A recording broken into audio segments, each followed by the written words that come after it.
Hello everyone, mayroon naman po tayong God's Word for today. Ngunit bago yan, kung hindi ka pa nakapag-subscribe ay inaanyayahan po kita ngayon na mag-subscribe. Pindutin lamang po ang subscribe button at ang notification bell para lagi po kayong ma-update sa aking mga bagong upload.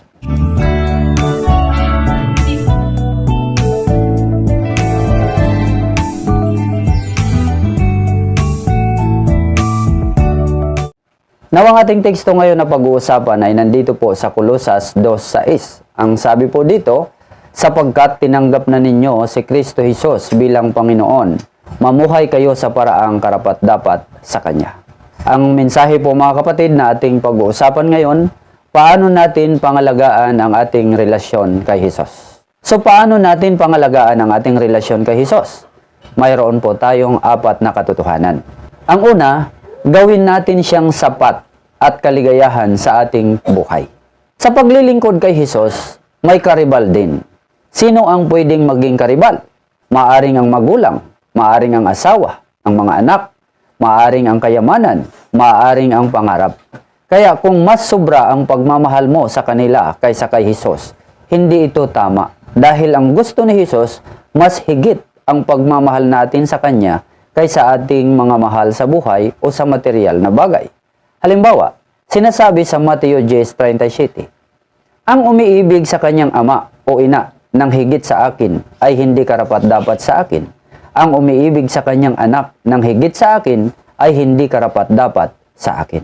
Sinasabi din sa Lucas 14:26, hindi maaaring maging alagad ko ang sinumang umiibig sa kanyang ama at ina, asawa at mga anak, mga kapatid, at maging sa sarili niyang buhay ng higit sa akin. So, ibig sabihin, kailangan kapag tayo ay umibig sa ating Panginoong Hesus, dapat higit ang ating pag-ibig sa ating Panginoong Hesus.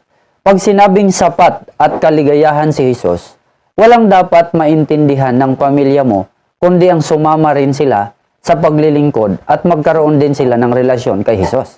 Dahil usapang paglilingkod ito sa Diyos, usapang spiritual ito, usapang kaligtasan, usapang pang buhay na walang hanggan. So, paano natin pangalagaan ang ating relasyon kay Jesus? Number 1, gawin natin siyang sapat at kaligayahan sa ating buhay. Number 2, maging tapat at masunurin sa kanyang mga utos.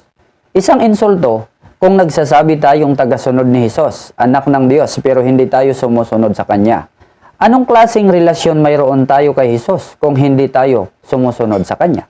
Pag sinabing naglilingkod ka kay Jesus, ibig sabihin talagang sinusunod mo siya. Nakikinig ka. Kasi nga, naglilingkod ka o nagsiserve ka sa Kanya. Pag naging masunurin ka kay Jesus, isa itong patunay na palalim ng palalim ang relasyon mo sa Kanya. At healthy ang relasyon mo sa Kanya. Alam ni Jesus ang tunay na sumusunod sa Kanya.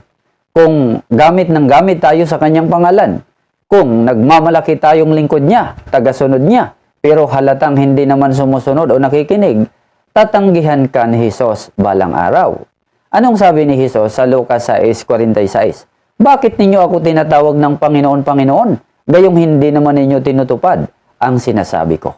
Kaya pag sinabing susunod ka kay Jesus, ibig sabihin, anumang disenyo niya, anumang tatag niya, plano niya, utos niya, susunod ka.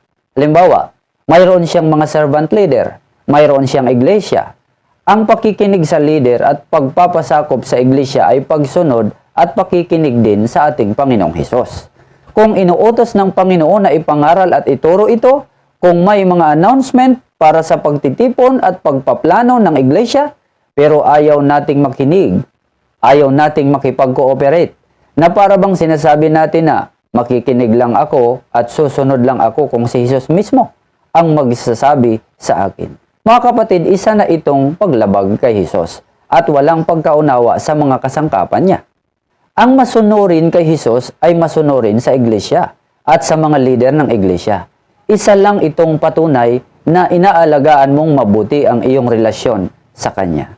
May sinasabi sa Efeso 4:11, at binigyan niya ang ilan ng kaloob upang maging mga apostol. Ang iba na may mga propeta, ang iba'y ebanghelista at ang iba'y pastor at guro. Kung mapapansin natin na may niloob ang Diyos ng mga kasangkapan, mga servant na magdadala ng mensahe. Ngayon, Sinasabi po dito sa verse 12, Ginawa niya ito upang ihanda sa paglilingkod ang lahat ng mga banal para sa ikatitibay ng katawan ni Kristo, ang Iglesia. Kaya mga kapatid, kung may mga discipleship, may mga pagtuturo, niloob ng Panginoon yan. Mayroong inutusan na magturo at kinakailangang makinig at sumunod magpasakop dahil ito'y tanda ng pagsunod sa ating Panginoong Hesus. So paano natin pangalagaan ang ating relasyon kay Hesus? Number 2, maging tapat at masunurin sa kanyang mga utos. Number 3, maglaan lagi ng time para sa kanya. Pag sinabing time para kay Lord, ibig sabihin hindi ka nagpapabaya sa ugnayan mo kay Lord.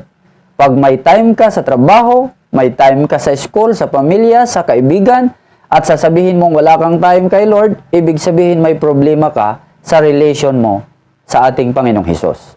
Pero kung maglalaan ka naman ng panahon ng higit pa sa mga panahong inilaan mo para sa iba, ito ay nagpapatunay na healthy ang relasyon mo sa ating Panginoong Hesus. So paano natin pangalagaan ang ating relasyon kay Hesus? Number 3, maglaan lagi ng time sa Kanya. Number 4, magtiwalang siya lang ang ating Panginoon at tagapagligtas at wala ng iba pa.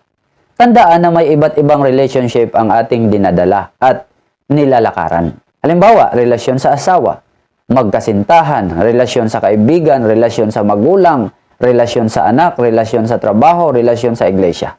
Pero, ang relasyon kay Hesus, ito po ay kakaiba at pinakamahalaga dahil ito ay pagkilala natin sa Kanya bilang ating Panginoon at tagapagligtas. Ito ay tungkol sa ating magiging buhay na wala ng kamatayan at problema na hindi kayang ibigay ng sinumang tao o mga relasyon natin dito sa mundo. Si Hesus lang at wala ng iba. Kaya ito ay isa sa mga inspirasyon natin kung bakit inaalagaan natin ang ating ugnayan sa ating Panginoong Hesus. So paano natin pangalagaan ang ating relasyon kay Hesus? Review muna tayo sandali. Number 1, gawin natin siyang sapat at kaligayahan sa ating buhay. Number 2, maging tapat at masunurin sa kanyang mga utos. Number 3, maglaan lagi ng time para sa Kanya. Number 4, magtiwalang siya lang ang ating Panginoon at tagapagligtas at wala ng iba pa. Now, para po sa ating application, napakahalagang matayo at lumalim ang ugnayan kay Hesus na ating Diyos, Panginoon at tagapagligtas. Kung tayo man ay nabubuhay, hindi na tayo ang nabubuhay sa ating sarili, kundi si Hesus na nasa ating mga puso. Ang relasyon natin sa Kanya ay mahalaga. Hindi relihiyon ang access para makapasok sa langit, kundi ang ating relasyon sa ating Panginoong Hesus.